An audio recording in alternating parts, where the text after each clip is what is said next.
सभी को मेरा नमस्कार। हेलो हिंदी और साहित्य जगत चैनल पर आप सभी का स्वागत है। हम एमए हिंदी विषय से एंट्रेंस एग्ज़ाम की तैयारी कर रहे हैं, तो उसी के ऊपर ये तीसरा वीडियो है। 49 प्रश्न मैं आपको करवा चुकी हूँ और 50वां प्रश्न आपके सामने है। तो आइए इसे पढ़ते हैं। रानी केतकी की कहानी के रचनाकार कौन हैं? तो रानी केतकी की कहानी इंशा अल्लाह खां के द्वारा लिखी गई है। सी ऑप्शन सही रहेगा। ध्यान रखना है आपको। रानी केतकी की कहानी इंशा अल्लाह खां। आवाम उपन्यास की लेखिका कौन है? आवाम उपन्यास चित्रा मुदगल के द्वारा लिखा गया है।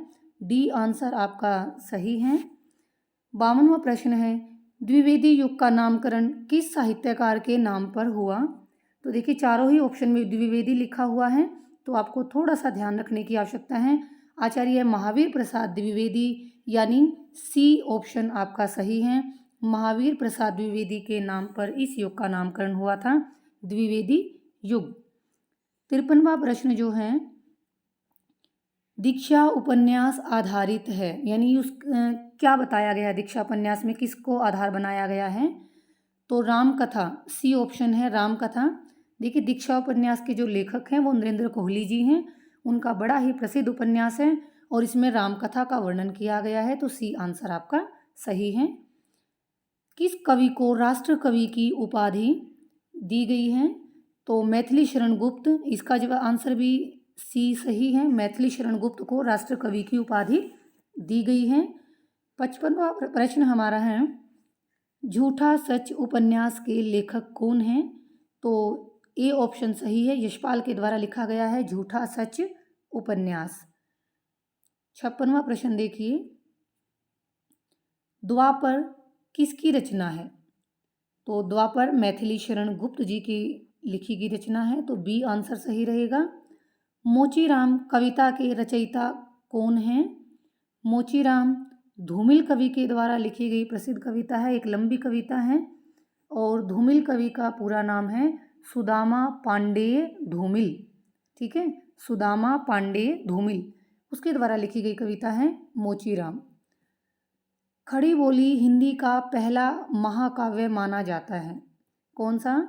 तो ए ऑप्शन सही है, प्रिय प्रवास को खड़ी बोली हिंदी का पहला महाकाव्य माना गया है। अयोध्या सिंह उपाध्याय हरिओद, ये इसके राइटर हैं प्रिय प्रवास के, अयोध्या सिंह उपाध्याय हरिओद।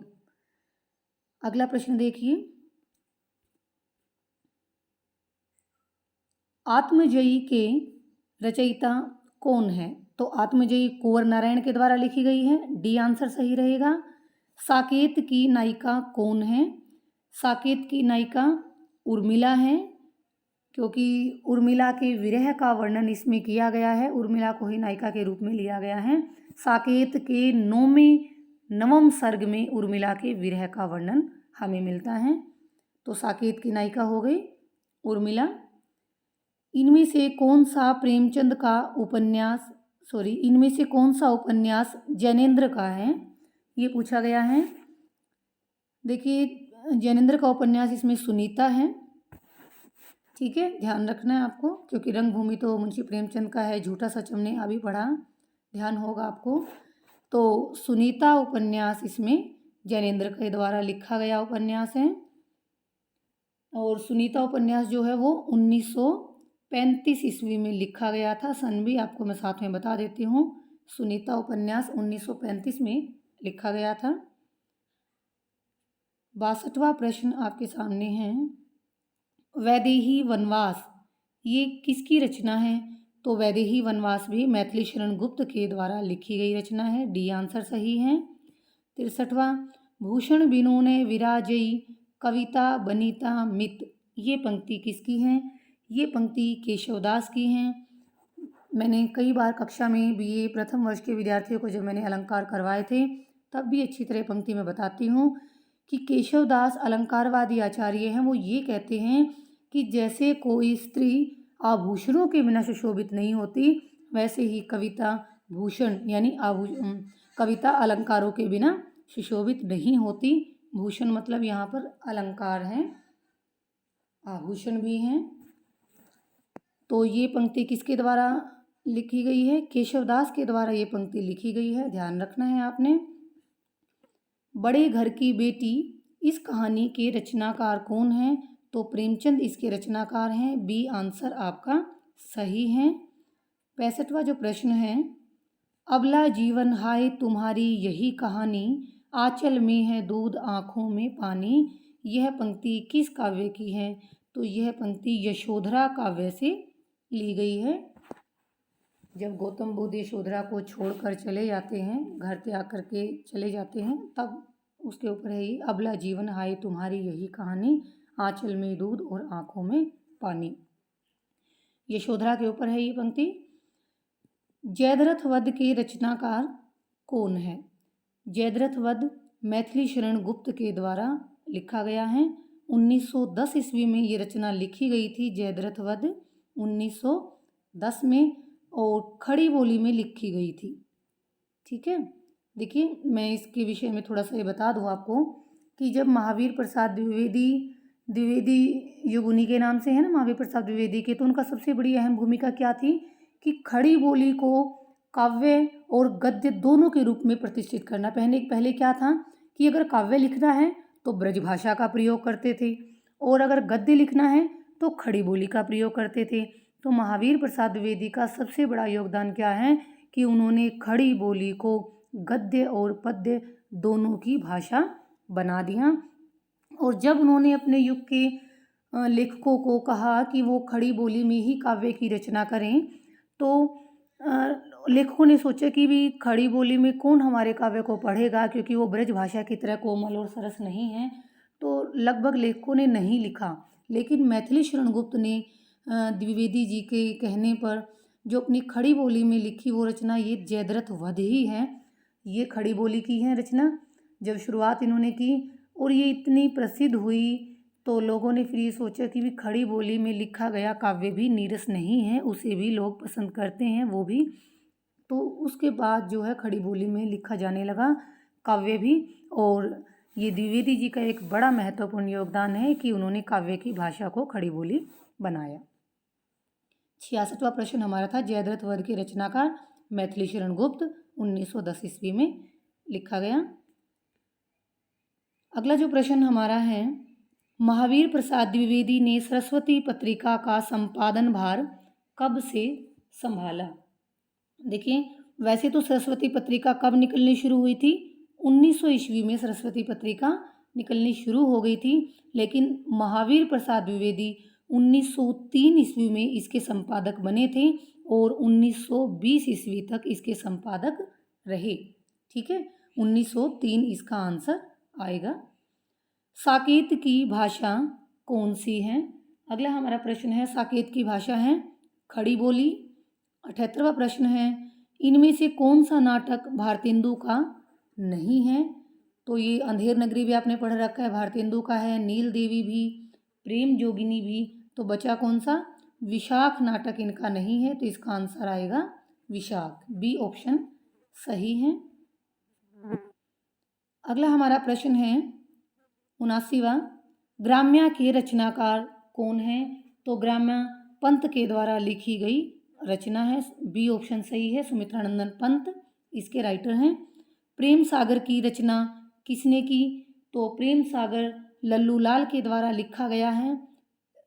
तो याद रखना है आपको, प्रेम सागर लल्लू लाल, ये आधुनिक काल के जो गद्य लेखकों में थे, ये चार प्रमुख हैं, लल्लू लाल, सदासुख लाल नियाज, इंशाअल्लाह खां सदल मिश्र। तो लल्लू लाल के द्वारा प्रेम सागर लिखा गया है। श्रीलाल शुक्ल कृत राग दरबारी, यानी श्रीलाल शुक्ल ने जो राग दरबारी रचना लिखी है वो क्या है? उपन्यास है, कहानी है, नाटक है, समीक्षा है, क्या है? तो श्रीलाल शुक्ल का राग दरबारी एक उपन्यास है, तो ए ऑप्शन आपका सही रहेगा। 82वां प्रश्न जो है, कलकत्ता में फोर्ट विलियम कॉलेज की स्थापना कब हुई? यहाँ पर 1807, 1803, 1810, 1805 ये दिया हुआ है।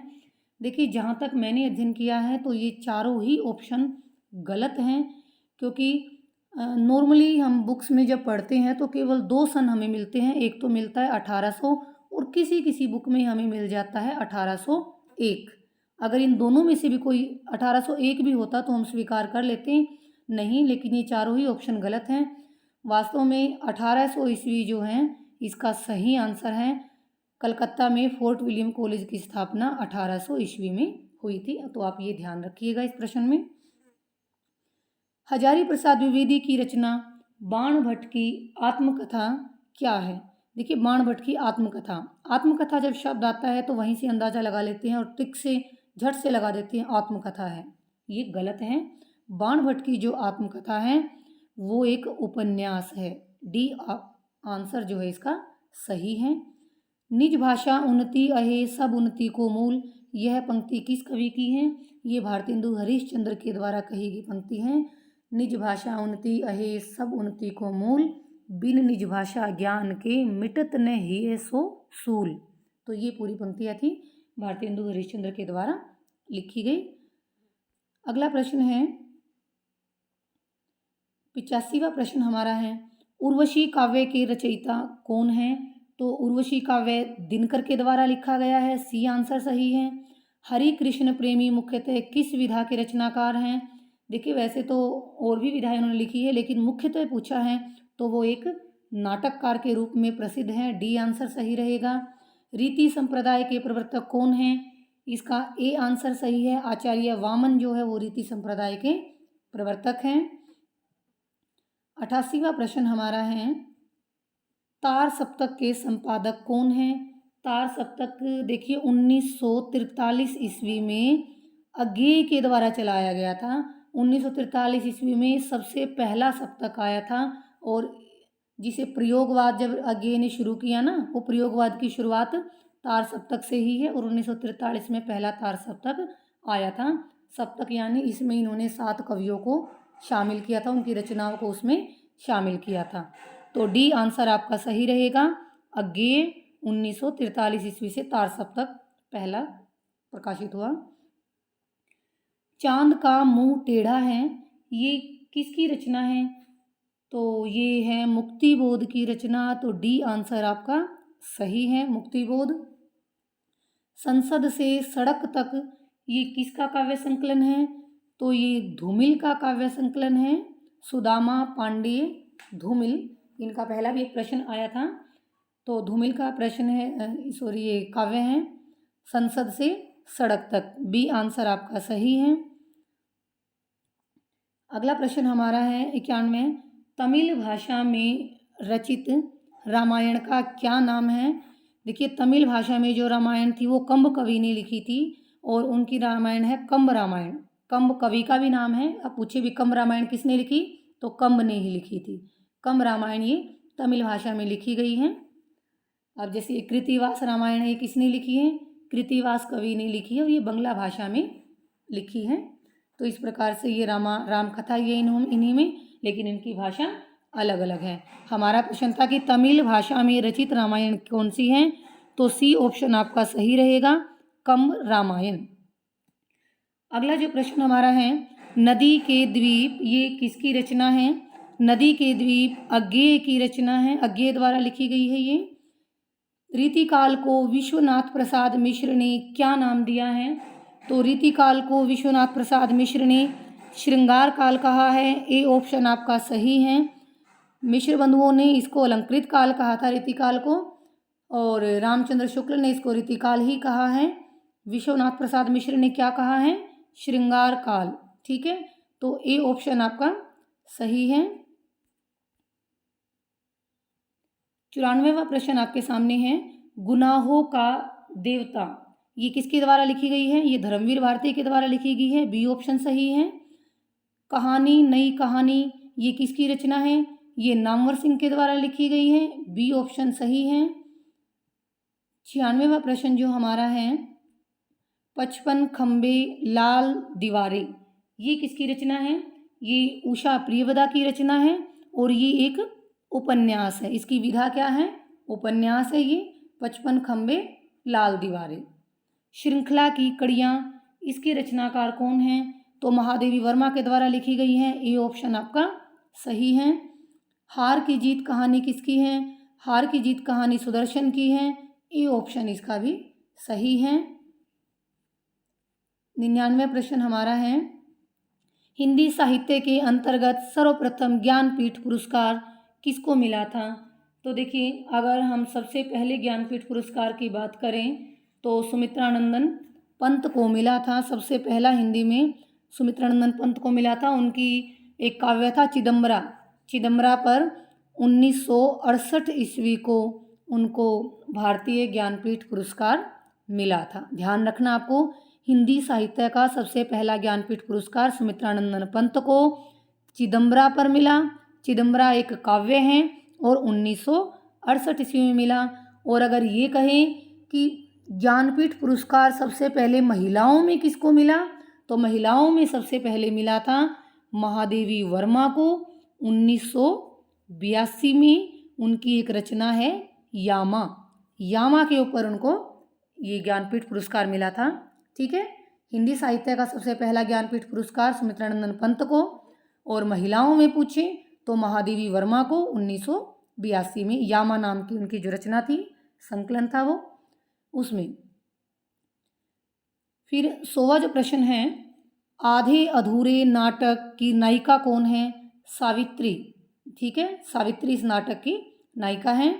महादेवी वर्मा को ज्ञानपीठ पुरस्कार किस काव्य संग्रह पर मिला था? तो ये अभी मैंने आपको बता भी दिया था, ये ऑप्शन सही है, यामा पर इनको मिला था। 102 प्रश्न आपके सामने है। 102वां प्रश्न, अंडे के छिलके, ये एकांकी जो है, एकांकी का संकलन है, किसके द्वारा लिखी गई है? ए ऑप्शन इसका सही है, मोहन राकेश के द्वारा लिखी गई एकांकी है अंडे के छिलके। तो 102 प्रश्न हो गए हैं। अगले वीडियो में मैं ये सारे प्रश्न करवा दूंगी। तो उम्मीद करती हूँ कि मेरा यह प्रयास आपके लिए हितकारी होगा और आप परीक्षा में अच्छे अंक ले पाएंगे। फिर भी किसी प्रश्न में कोई किसी और तरह का प्रश्न हो जो आपको लगता है कि इसका आंसर क्या होगा, तो आप मुझे कमेंट करके ज़रूर बताएं। मैं आपका जवाब यथासंभव मैं प्रयास करूंगी कि मैं मैसेज देखूं और आपका जवाब दूं। तो इसी के साथ आप सभी विद्यार्थियों का मुझे सुनने के लिए बहुत बहुत धन्यवाद। मिलते हैं अगले वीडियो में।